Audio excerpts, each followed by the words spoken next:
Welcome, everyone, to the webinar, Overcoming Insomnia, sponsored by ADAA. I'm Dr. Katri Yamukura. I'm an associate professor at York College at the City University of New York and a licensed clinical psychologist. I'm also the director of the Stress Less at York Research Program. And finally, I am a member of ADAA, Public Education Committee, which has produced a series of monthly webinars. Now, we'll be able to answer some of your questions at the end of the presentation. What you'll notice on the right side of your screen is a Q&A panel, and there's a little field at the bottom of that panel. When you click in it, you can type in a question, then either hit your Enter key or click the icon. Now, you should be listening to this webinar through your computer speakers. You do not need a telephone connection, so if you've dialed in, please hang up and turn up your computer speakers. You can ask questions at any time, and we'll try to get to as many as possible. Other participants cannot see your questions, and we may not have time to get to your individual questions, so we apologize if that is the case. What you see here is, before we begin, it's the slide Find the Therapist here. Before we begin the presentation, I'd like to tell you a little bit about ADAA. It was started in 1979, and today it is the leading nonprofit dedicated to increasing awareness and education about anxiety disorders, depression, OCD, PTSD, and related illnesses. ADAA's mission is to improve diagnosis and promote the prevention, treatment, and cure of these disorders through education, practice, and research. ADAA fights to end stigma by promoting the message that they are real, serious, and treatable. So please visit the ADAA website. That's adaa.org, which includes Find a Therapist, a searchable database of treatment providers, as well as free educational information and resources, self-tests, self-help groups, clinical trials, and a lot more. You can support ADAA's efforts, such as this webinar series, by making a charitable contribution on the ADAA website. We are recording this webinar to make it available on the ADAA website at a later date. Today, we will be hearing from Dr. Virginia Ronco, who is a licensed psychologist and a certified behavioral sleep medicine specialist. She currently practices at the Center for Anxiety and Related Disorders in Washington, D.C. Her specialty is CBTI, which stands for Cognitive Behavior Therapy for Insomnia. Dr. Ronco did her fellowship at the Johns Hopkins School of Medicine, where she was the lead therapist for a clinical trial of CBTI funded by the National Institutes of Health. She has worked on interdisciplinary teams at the Johns Hopkins Center for Sleep, the Pulmonary and Critical Care Associates of Baltimore, and the Miami VA. Remember, you can type a question at any time. Now, let me turn it over to Dr. Ronco. Great, thank you. And thanks everyone for tuning in tonight. I'm excited to talk to you about insomnia and hopefully giving you some ideas of what you might be able to do to overcome it. So lots of material I want to get through, and so let's just dive in. And like you mentioned earlier, you can type in the questions, and we'll address them after the talk is over. I'll leave some time for us to do that. All right, so as we start, first, what is insomnia? And it's important to know that insomnia is a diagnosis that's made by self-report, meaning that there's no test you can take to determine whether or not you have like a blood test or even an overnight sleep study. That's not required to diagnose insomnia. It's really about talking to a provider who knows the criteria for insomnia, and then based on what you tell them, they determine other unique criteria. What you might find, though, is that some doctors might recommend you do a sleep study to rule out for other sleep disorders that might cause or coexist with the insomnia. So to test for things like sleep apnea or periodic limb movements. So it's not unusual to get a sleep study, but it's not really needed to diagnose insomnia, just to rule out other disorders that might be causing or mimicking symptoms of insomnia. So what is this criteria for insomnia? So there's, let's see if I can use this pointer here. I like pointers. Okay, so hopefully you can see this little green arrow. Try this again. All right, there we go. Okay, so it's either problems falling asleep on the front end of the night, and or waking up throughout the night, and or waking up too early in the morning.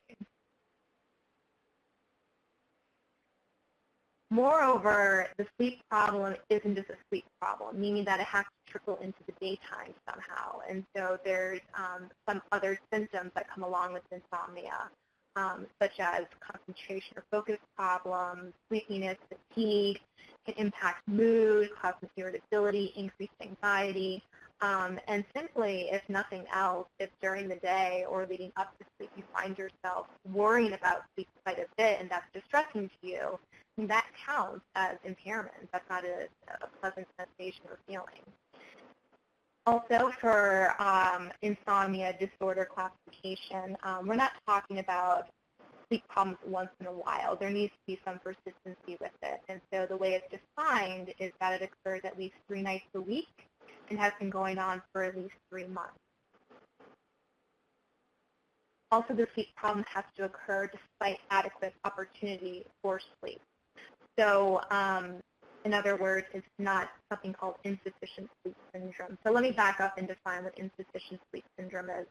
So this, for example, for insufficient sleep syndrome is when somebody's very tired during the day, and the cause of that is they're getting insufficient sleep because there's kind of this idea of burning the candle from both ends. And so even though one might be sleepy enough to fall asleep earlier, you got to stay up because you have work to do. You got to get the kids to bed, or let's say you just want to, watch the end of that movie, and so you're burning the candle from that end, and or you're waking up earlier than your body might need. Like you could actually sleep in more in the morning, but you wake up earlier. Your alarm goes off because you have to get to work. You got to get the kids ready, whatever it is.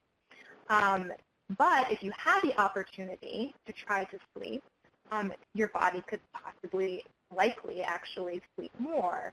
And so for insufficient sleep syndrome, the problem is the opportunity for sleep is not there.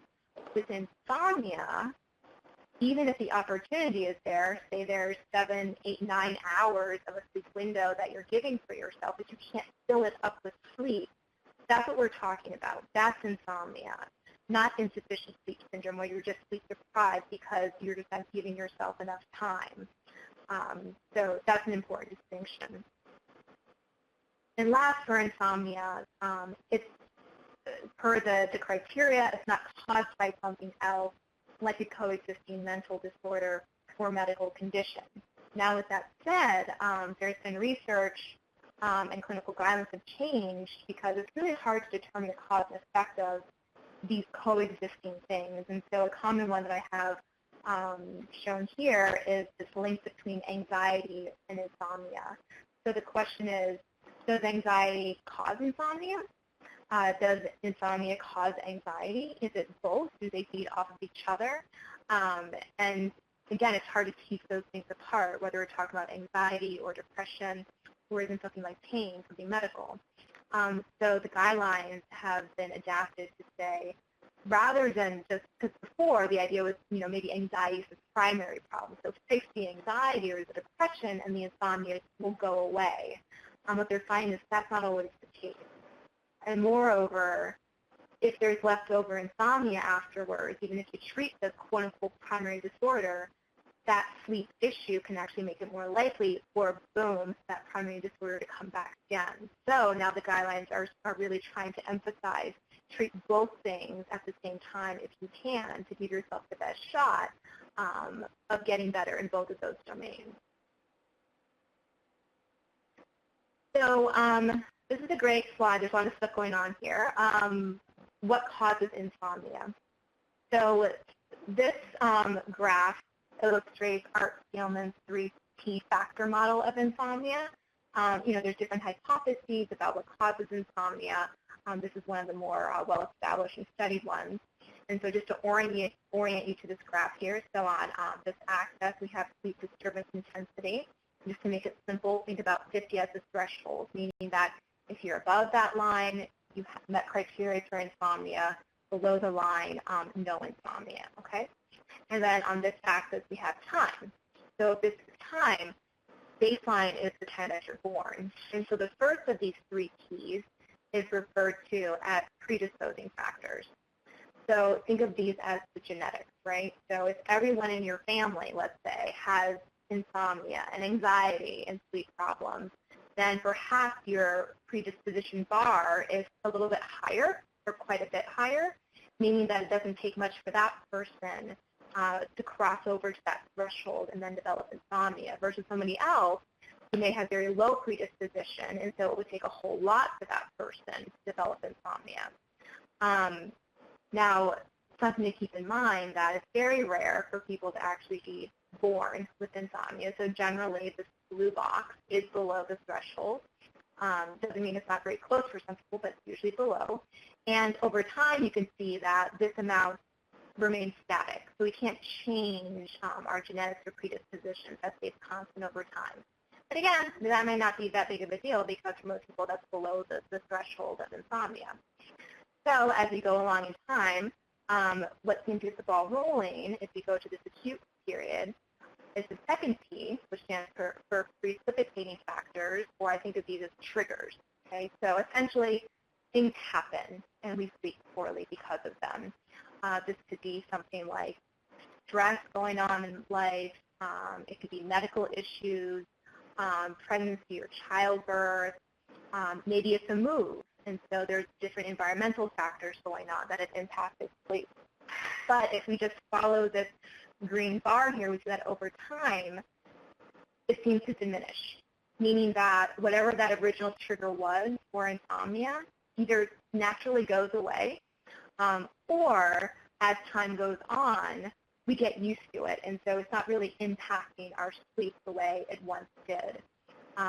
So if we just see this pattern, and if you ignore the yellow for a bit here, we call this more acute insomnia, right? Or just related to situational insomnia. Something happens, we sleep poorly, but then we get better over time.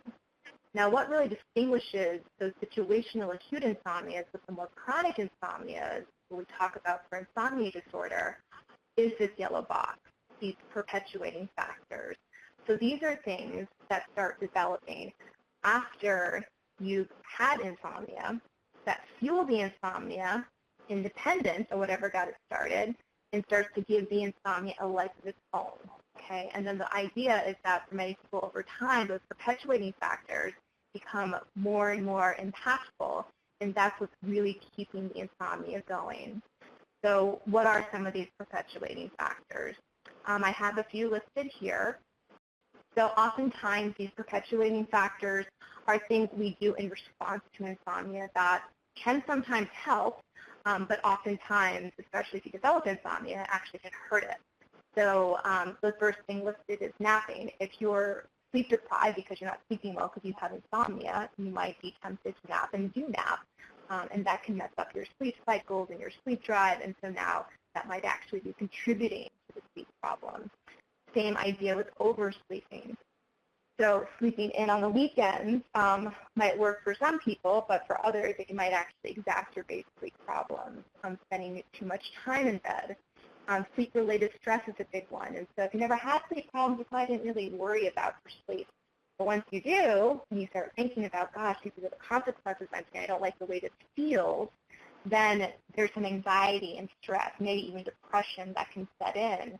And sadly, all those kind of distressing emotions can kind of feed in and make it more likely then to have difficulty sleeping, especially stress and anxiety because those are such alerting and activating kind of emotions.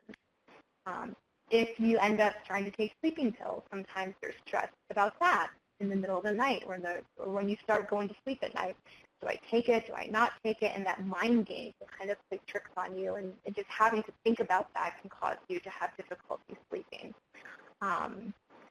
There's another concept here I want to go over called conditioned arousal, because this is something kind of accidental that can happen that can start to really fuel insomnia and be a perpetuating factor.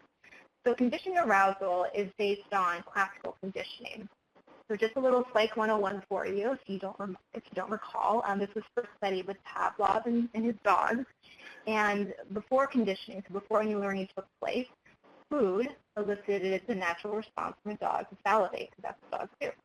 And also before any conditioning, a bell did nothing for a dog. During the conditioning phase, those two things were paired together, the bell and the food.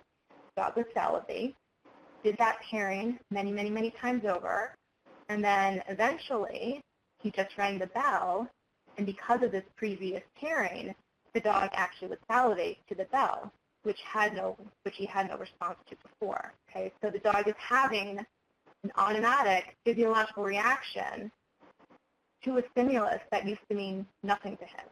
Okay, so how does this relate to insomnia? So what's going on with insomnia? So for many folks, when they can't sleep, what that means is that the bed is being paired with wake.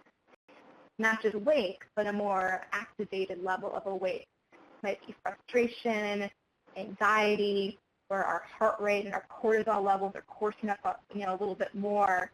And so when these things are paired together over and over again, bed, wake, bed, wake, bed, wake, then the bed in and of itself might automatically elicit the body to be a little bit more awake. So this is what we refer to as conditioned arousal. It's learned alertness that can occur in the cue of the bed, or perhaps even the whole bedroom itself. That's another perpetuating factor. So knowing all this, rolling into the treatments for insomnia. So certainly what's most commonly done are sleep medications, and I just listed some here.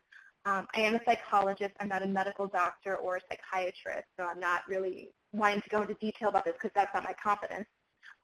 But just to kind of list some more common ones that you see here. If you think about it, sleep medications, when we look at the model of what causes insomnia, what is that really addressing in terms of the causes?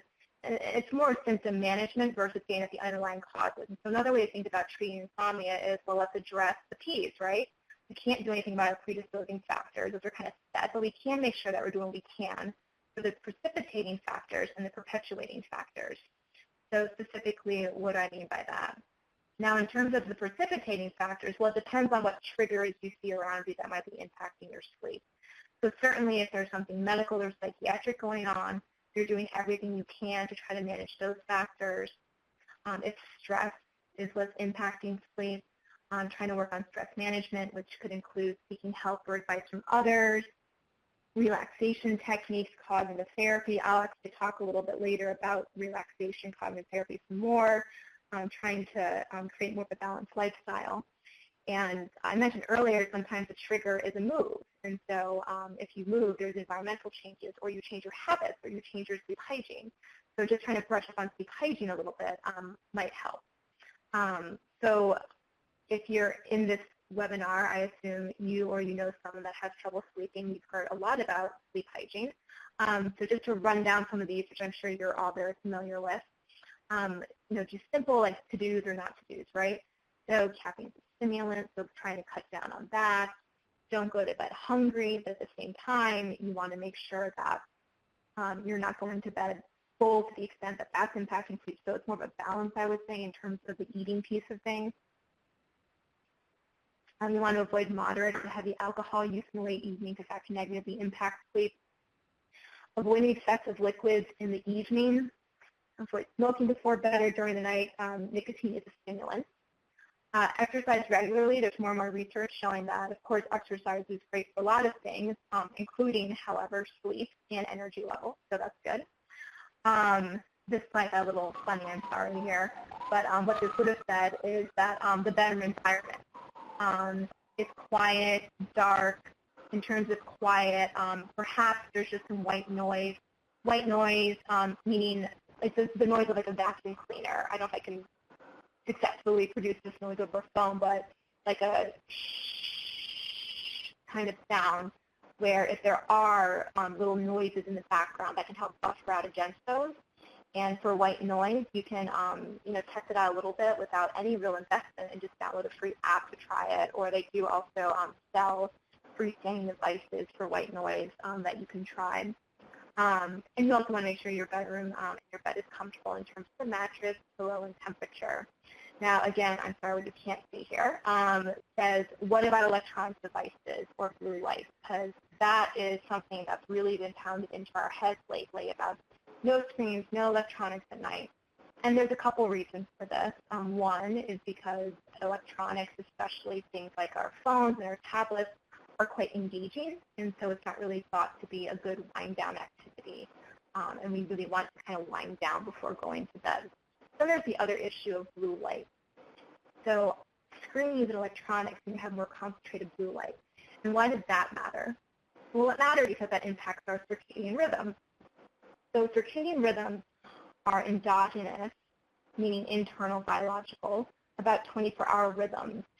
So based on what the 24-hour cycle is, essentially, we're either going to be more awake or more asleep, or more sleepy, rather, just based on what the timing is of the clock.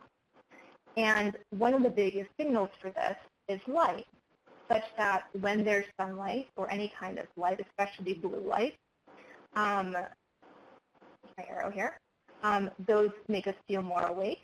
And when there's darkness, that's a signal for sleep. So specifically, if you want to know, get into the mechanism of this, so what light is doing is it's triggering the suprachiasmatic nucleus, which is in our brain, in our hypothalamus, and that decreases melatonin. Okay, so when we see light, that decreases melatonin. In contrast, in the evening when it's dark out, when it's dark, we have an increase in melatonin. And melatonin is something that helps with making us feel less alert. So again, I kind of alluded to this to make it clear though, blue light, so light on the blue light spectrum, which is more concentrated in these screens, that seems to have a bigger impact on our circadian rhythm than other lights of the light spectrum. So if you're using a phone or a tablet, which is pretty close to your face usually, you're basically giving these signals, meaning that here's light, therefore less melatonin, therefore wake. Okay, so if you're giving those signals, that's not really compatible with trying to sleep at night. Now, just to jump back to my previous slide, I have a question mark here because it's not really a clear-cut rule for everyone. So that's generally a good guideline to avoid electronics at night for that reason. However, every so often I see this, so I want to make a point to say it. If you're someone and you fall asleep just fine in the beginning of the night, and the problem is you wake up way too early in the morning, you can't get back to sleep, you actually want to do the opposite of this, meaning that go ahead, get light at nighttime.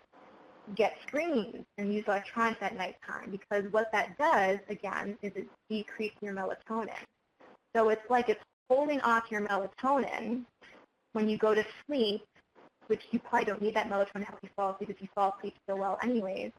If you decrease the melatonin earlier, that means it delays the secretion of it, which means that in the morning time, it's more likely to still be there in your system to help you stay asleep through those morning hours more. So again, it's not as simple as just avoid lights in the evening for everyone. If you have more of these early morning awakenings, then what you want to actually do is not necessarily avoid those lights at night, but actually get some light at night. So that was a little bit long-winded, but I just wanted to make that clear because I feel like a lot of people spend a lot of time focusing their efforts on this circadian rhythm issue of light, and they try so hard and they're actually doing something worse to their body because of it. So there's that. Now, in terms of addressing both the precipitating and the perpetuating factors, that's where cognitive behavioral therapy for insomnia comes in, or CBTI. It addresses both of those things. Before going into the details of it, this is just kind of a rough idea of what we're talking about when we say CBTI. It's a weekly, generally weekly, short-term treatment, about 4 to 8 sessions, and it includes various components, and we'll go through each of these in a bit. And so these strategies are taught to you, and you learn them and implement them, and then afterwards you're on your way, hopefully, and it's just a matter of you maintaining those on your own as you go forward. So this is my trust me slide, where it's just showing that CBTI is effective. You can read through this a little bit more on your own later if you want, but just going to this last bullet point because this came out most recently. I feel like just maybe a couple months ago. And based on all the research, there's a lot of research behind CBTI and also comparing CBTI to sleep medication. And what you see here in this last bullet point is that CBTI is recommended, and it's a strong recommendation, for all adult patients as the initial treatment for chronic insomnia disorder per the American College of Physicians after they did a systematic review of randomized controlled trials from 2004 to 2015. So I can't emphasize that enough. This is a huge thing. I mean, we've been hearing kind of all along for these other bullet points above saying like, yeah, there's research behind CBTI, we should really be doing it. But they really emphasize it's a strong recommendation. If someone presents with insomnia, all of those patients should be trying CBTI first based on our review of the research of what's effective. Now, for those where, but it doesn't work for everyone. I mean, just to be clear about that. It works for many, but it doesn't work for everyone. So I don't want to say, overstep, the claims here. So for those folks whose CBTI is not successful, then they recommended you can talk about pharmacological therapy, in other words, sleep aids. And even that, though, was determined to be a weak recommendation. So again, we're getting this overriding evidence and people's experts' review of the evidence that we should be using more CBTI. So how do you get this wonderful thing? You can either get treatment with a CBTI specialist, and there's also some do-it-yourself CBTI options. If you're going to be seeing a specialist, that person will likely be a psychologist. There's a board certification in behavioral sleep medicine. Behavioral sleep medicine is kind of the specialization where CBTI is really studied the most and practiced the most. So that's the field, behavioral sleep medicine. So that would be ideal to find someone with that certification. But there's very few providers with this certification. You see that there's less than 250 in the U.S. And sadly, for whatever reason, they're delaying or it's kind of on hold, the certification process. So people aren't actually getting certified right now for this. But stay tuned because hopefully it'll kind of come back and they'll get certified.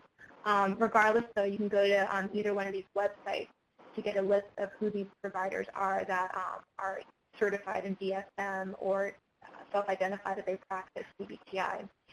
When you see somebody, a real person for CBTI, it's either going to be individual, meaning that you see them one-on-one, or it could be in a group setting.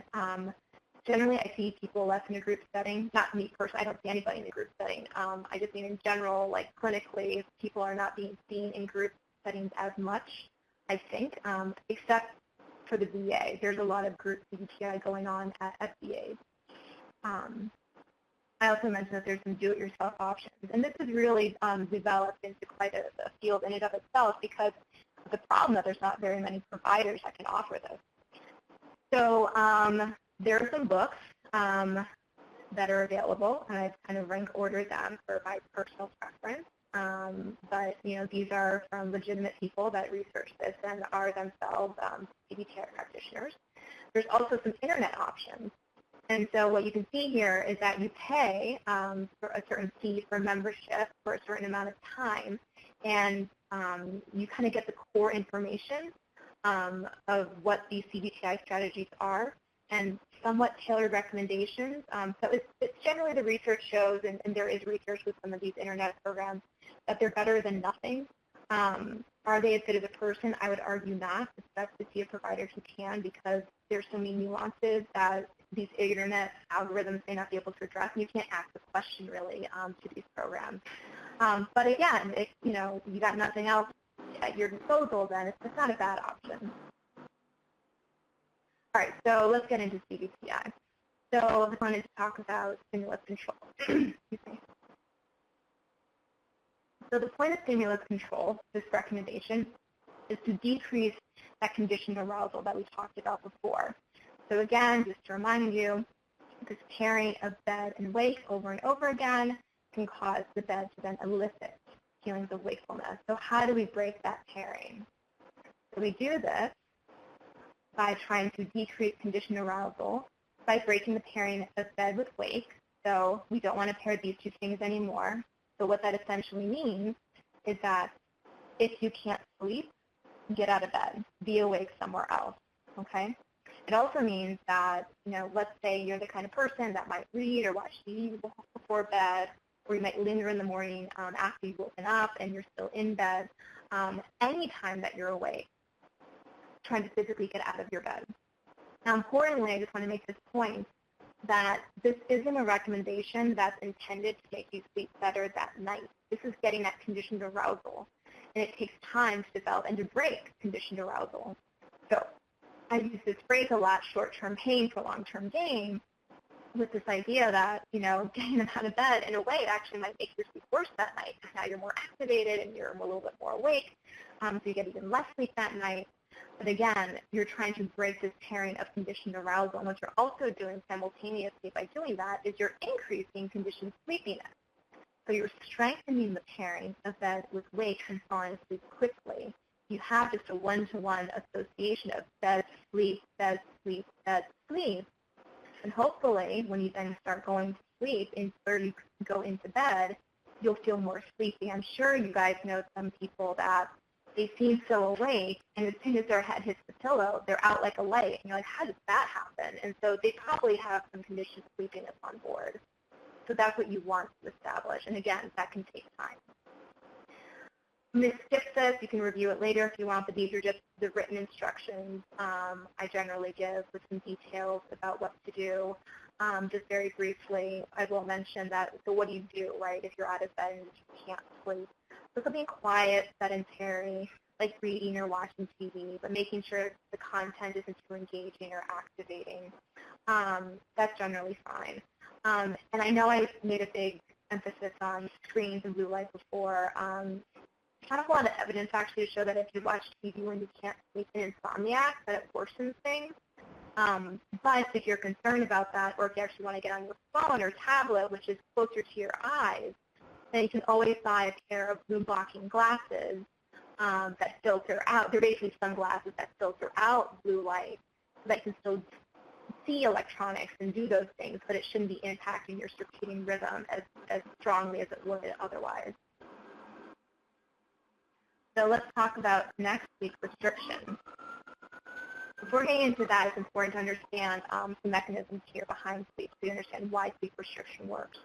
So this looks more complicated than it is, so let me walk you through it.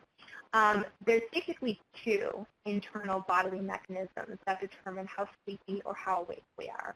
The first one is referred to as homeostatic sleep drive, or just sleep drive for short. And the idea behind this is that if we have, time of awakening here for the day, the longer you spend awake, the sleepier and sleepier you feel. Okay, so you're getting gradually sleepier.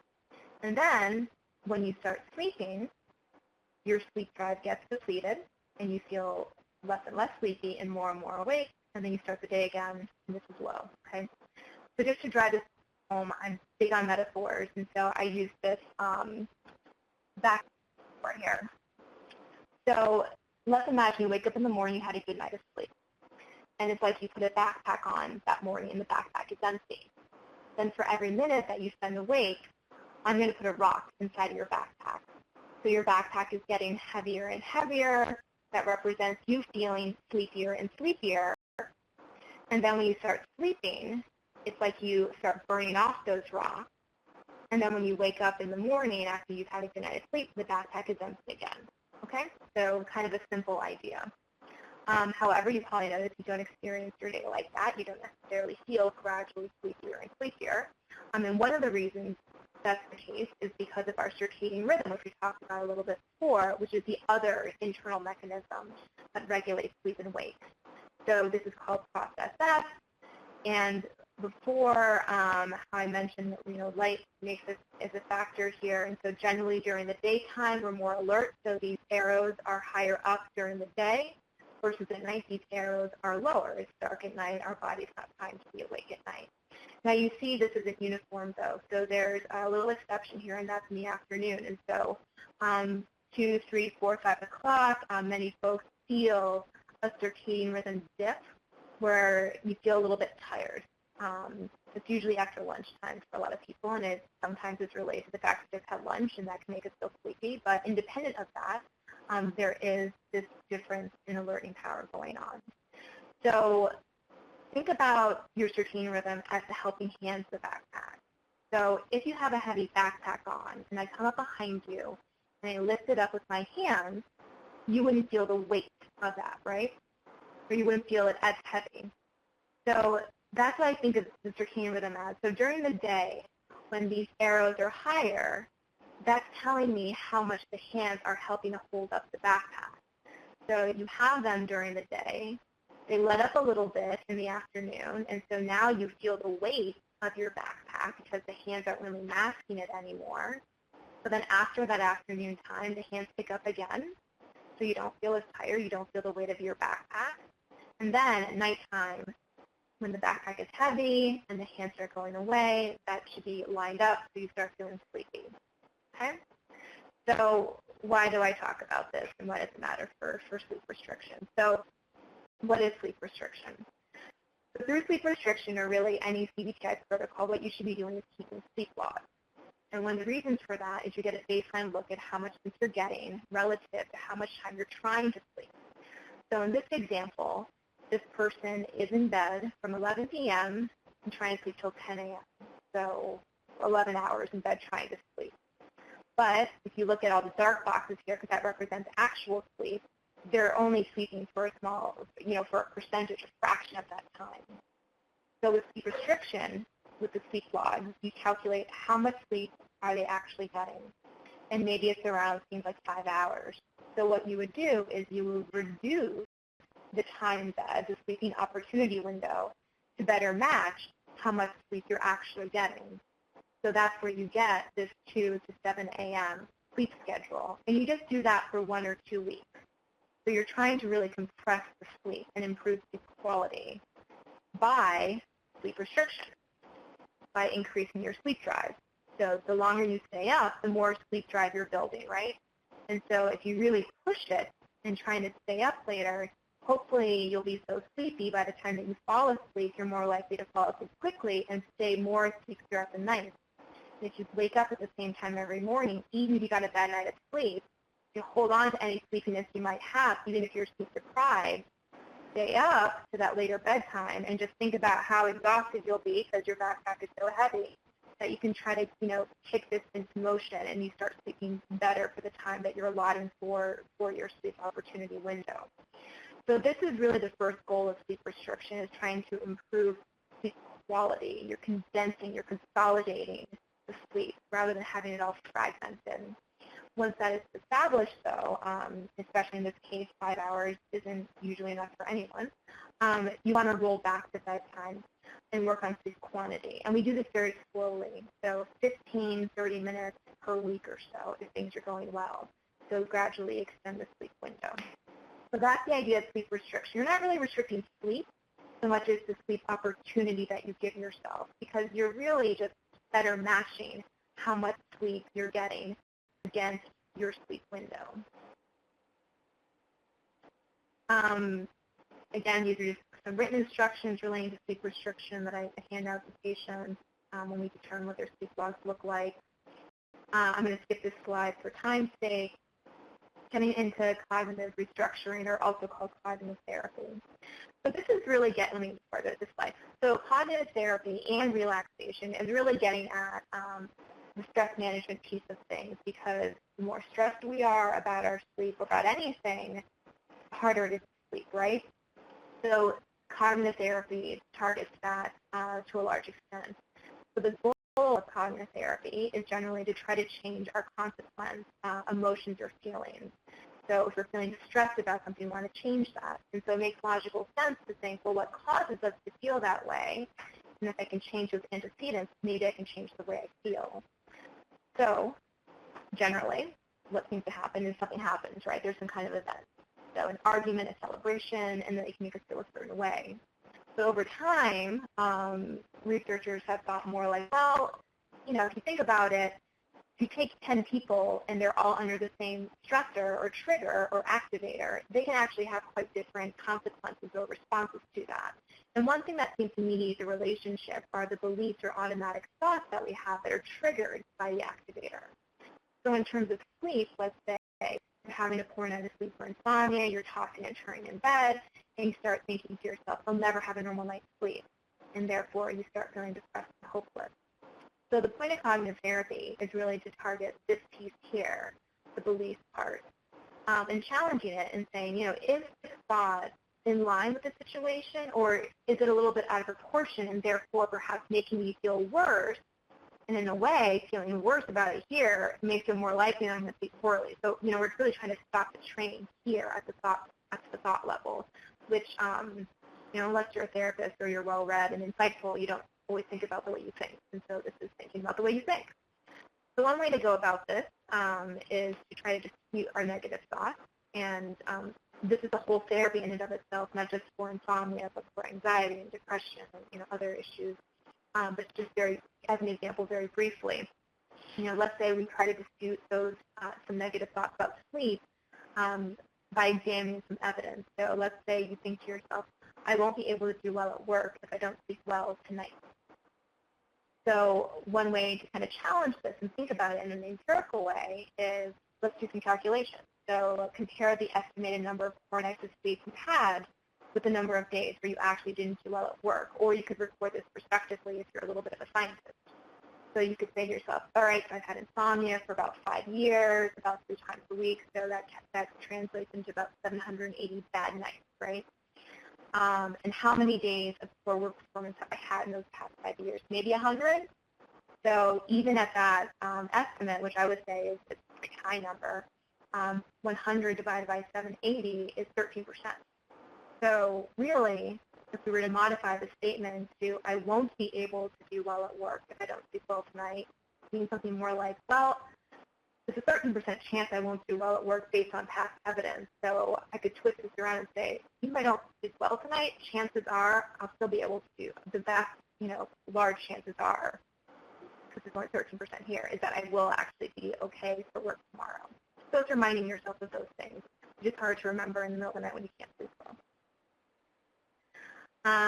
So that's a very brief overview of cognitive therapy. Relaxation training. Again, just got a couple minutes here, so I'm going to skip. Well, no, I'll talk about this. I think it's important. So I think about sleep and wake as being on two ends of a seesaw, meaning that there's factors that make us sleepy and then factors that make us feel awake. And it's the balance of these two factors that then determine, will I be awake or will I be asleep? So some sleep-promoting factors that make us sleepy are things like increased sleep drive, so that heavy backpack idea, sleeping pills, perhaps exercise, although it depends on you as the person, the timing that you have, whether or not it makes you sleepy or activated, and some other things. So you can have all these things on board, but there's these other wake factors we have to address, and stress and anxiety is a biggie here. People often feel plenty tired when they're trying to sleep, but they can't sleep because they're so anxious, and so there's this expression, tired but wired, that can happen. So relaxation and cognitive therapy is really trying to directly more address this rather than just keep pushing on sleep drive via something like sleep restriction. So very quickly, with the minute I have left, talk about relaxation. So there's lots of relaxation techniques out there, and luckily we kind of live in a world where we have so much at our fingertips. So looking at apps, YouTube, just Googling, looking at websites for these terms, and you can try them out. What I recommend is when you try these different relaxation techniques out, these and many others, whatever works for you, is that initially try to use them when you're not necessarily trying to sleep, which sounds a little counterintuitive. But if you've never done these before, you need to practice and get good at them and actually have something at your disposal that you know you actually like as well. So practice these different things out early in the day, not associated with sleep, just to try them. And once you feel like you've got some good go-to relaxation techniques, then try them for sleep. And then sleep hygiene we talked about earlier. So this last slide here, just some websites where you can read up a little bit more about sleep disorders. If you do get recommended to get a sleep study, here's a website where you can try to find an accredited sleep center. And then this is just, again, listing out here where you can find behavioral sleep medicine specialists in your area that would do CBTI. So with that, thanks for bearing with me. I'm sorry I spoke a little fast sometimes, but again, I had a lot of things I wanted to say. So we can take some questions now in the last 15 minutes that we have. Great. Thank you, Dr. Runco. A couple of questions about sleep aid, natural sleep aids. We have questions about your take on melatonin or vitamins or valerian roots. What does the research say about it? And what has your experience been with treating patients with these, whether they use these natural sleep aids? So I certainly see a lot of patients that have been referred their sleep physicians, so doctors, prescribing doctors that have recommended some various, vitamins or supplements for sleep. In terms of melatonin specifically, what the research shows with that is that melatonin has two effects. And so when you first take it, there is a slight sedating effect within the first half an hour or so. People feel sleepy. However, the way melatonin is really recommended to be used, again, per the research, is more related to circadian rhythms, because we talked earlier about how melatonin is related to circadian rhythm. This is, what kind of drives circadian rhythm. And so in that way, if you're trying to use melatonin to mimic what should be happening naturally in your body's melatonin for circadian rhythm, you would actually take it hours before your target bedtime, because that's when your endogenous, your natural melatonin would start to be secreted. So we're talking 2, 3, 4 hours before your target bedtime. You would take a very low dose of melatonin, and a very low dose has been shown to be just as effective as a very high dose. And we're talking like less than a milligram for that. So melatonin is a tricky one because of that impact. There's like a twofold thing. So if you're taking it, as a sleep aid to try to get sleep right away, and then you would try to take it right away. If you're taking it more so though to try to align your clock, or if you're using it for, let's say, jet lag, you'd be doing this more 3 to 4 hours before bedtime on dosing and timing for it. So it's more benefit. Does the research say it's more beneficial for using it in line with circadian rhythm rather than as a sleep aid? Okay. Yes. Yeah. Great. We have questions. And another thing about melatonin and any of those things that you get, any of those supplements or vitamins, it's not as highly well regulated. It's not as well regulated as a prescription medication. So another thing to consider is melatonin that you get for this brand is not the same necessarily as what you get for that brand. It's just not as well regulated. So that's just another tricky piece of all this as well. Okay. Now another question, actually a few questions from the audience are asking about the importance, whether you feel it's important to see a sleep specialist versus a primary care doctor to rule out. What was that, to rule out? Perhaps to rule out primary insomnia or or any other health issues related that might be precipitant. Yeah, that's a good question. I would actually say that if you're trying to rule out other causes or coexisting conditions along with insomnia, then your primary care physician is actually a fantastic place to start and to go with, because a sleep specialist, especially a psychologist, we don't have that background. We're not going to be getting, your thyroid levels and doing labs and things like that. And so talking to your primary care physician is a good place to start with that. And also, generally, it depends on where the sleep psychologist might be working. They may not be able to actually order a sleep study if they're trying to rule out things like sleep apnea. So you'd have to either get that referral from your your primary care. They might be able to do it directly, or they might refer you to a sleep MD, a physician, not a psychologist, to get a sleep study. So it is important to rule those things out. It doesn't mean you can't start with a sleep psychologist or a behavioral sleep medicine specialist. Those words are used interchangeably sometimes, sleep psychologist, behavioral sleep medicine specialist, to start, because if they're good, they should then guide you, like, maybe you should go back to your doctor to check out this, or talk to a sleep center to get a sleep study done. They should be able to screen for the necessity of that. But I would just say, if you start with an MD who can prescribe, largely the mindset out there, not everyone, but largely the mindset will be, okay, I do determine now that you have insomnia, and therefore your option are these medications. And they won't necessarily even know to recommend CBTI, even though this is clearly what the guidelines are saying at this point. So you now, having listened to this and know a little bit of the research and the data, can be more informed. And so if your doctor does say, like, yes, it seems like you have insomnia, I don't know what's causing it, but it's this kind of primary thing that's going on with your sleep, here's some Ambien or whatever it is, you can choose and say, like, okay, like, it's your prerogative whether you want to do that, or you could say, like, actually, I heard of this other thing, CBTI. What do you think about that? Maybe they don't know about it, but, like, you can have a chance to educate your provider about that, which in turn can help other patients as well. Mm-hmm. They may not always know the best thing to do, which is sad.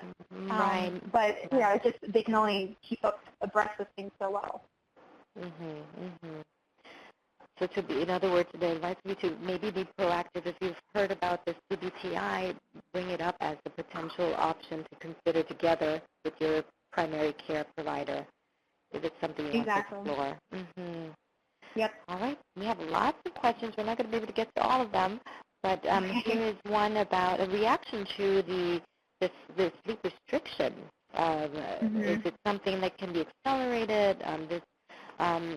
Audience member asked the reaction is it seems so extreme to get such a minimum sleep over several weeks. Is this typical, and can this be accelerated? Yeah, and it all depends on how things go. And so that is precisely the reason why CBTI is designed to be a treatment where there is very frequent follow-up on a weekly basis.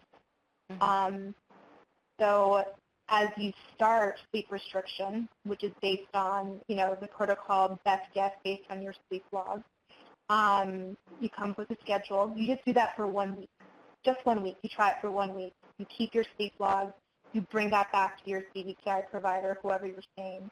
And based on how that week went, they could accelerate it quite a bit. So I certainly do see some folks that, do really well with complying to the recommendations and stay up late and wake up early and do all that, and they're sleeping well during the time that they're allowed to sleep, but they're just so exhausted because they're really pushing themselves. So if they're sleeping well throughout the night, but they're just so incredibly tired and really trying to push themselves to stay up late, and they're just like, almost nodding off beforehand, rather than 15 or 30 minutes of going to bed early, I might say, you know what, it sounds like you have plenty of sleep drive on board, so let's try to go to why don't you try to go to bed 45 minutes or an hour earlier, and why don't we see how that goes? And part of that because that whole initial protocol that we developed is based on sleep logs, which have some error in it, right, because that's subjective. And so you, as the person keeping the sleep log, may not be 100% accurate. So it's just a starting point, and from there, you modify as needed. And so things can progress quite quickly. And so you might open up your sleep window by an hour that very next week. But this is what I tell my patients that first week, because they can seem daunting. It's like, you just do the best that you can. Certainly, if you're so tired to the point that you think you're going to put yourself or somebody else in danger, like getting into a car accident, by all means, go to bed earlier, take a nap, do what you have to do. But otherwise, like, push yourself, because that's going to give me data and information for how to proceed from here. So it's all about that feedback process and trying to tailor it to the person. So yeah, it can be accelerated a bit, but even, with CBTI, for it to be about a 4 to 8 week treatment, 1 to 2 months, that's pretty fast. If we can kind of fix the insomnia, I mean, that's short term in psychology and medical terms. So that's already pretty quick for most people.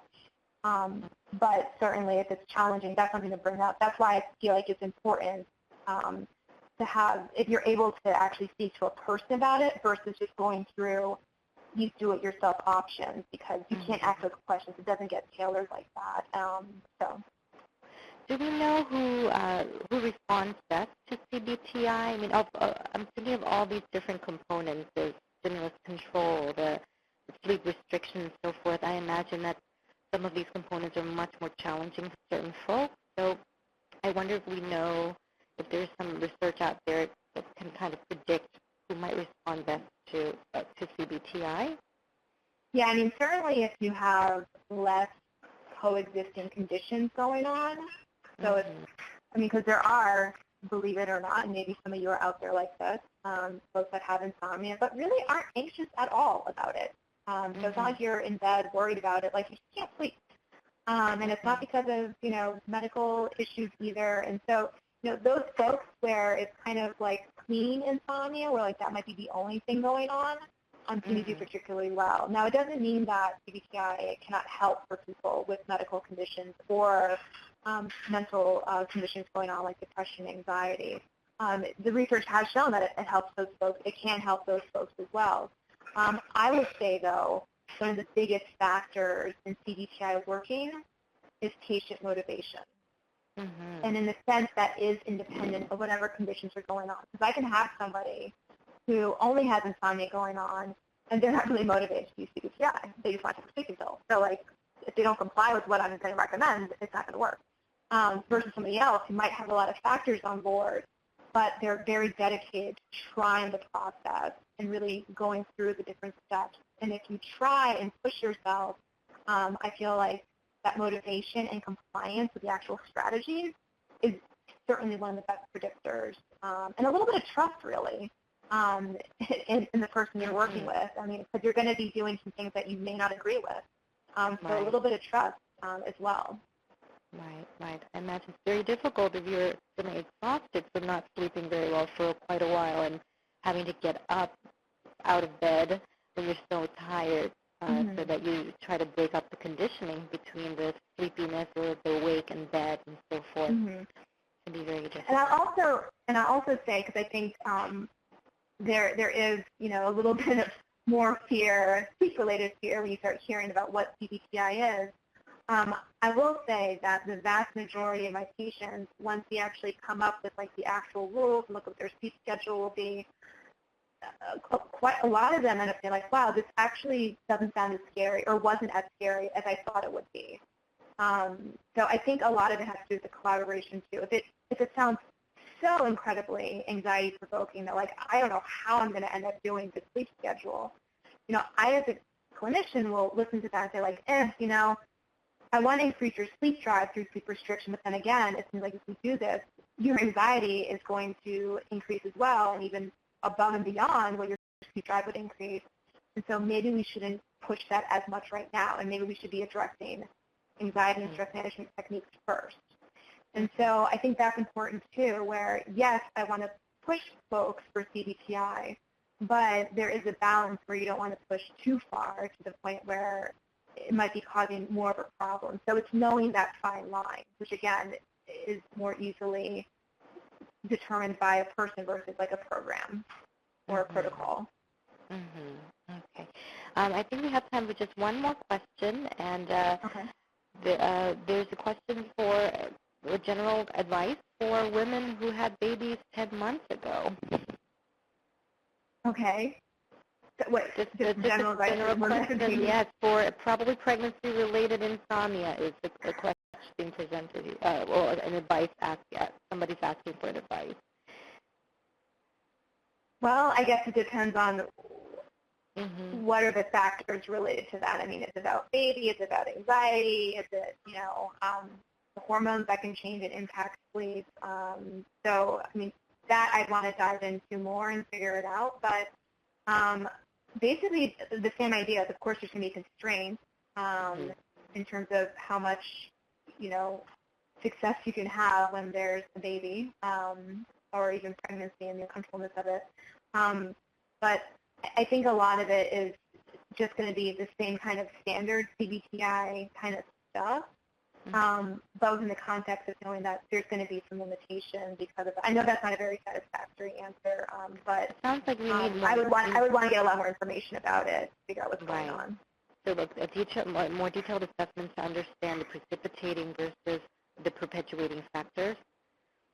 Right. I don't want to assume too much. Like, I know what's going on there, so it would be trying to figure out exactly like what are those different factors at play, and then we can start teasing them apart. And then it's a lot of trial and error. Right. So it might help and what doesn't help. Right. Okay. Thank you so much for your time, Dr. Runko. We have run out of time. And thank you all for attending this webinar. We did not get to all the questions, but we do hope that this was a helpful presentation. So please let others know about this series and consider making a contribution to ADAA. Thank you, everyone, and have a good evening. Thank you. Bye-bye. Bye-bye.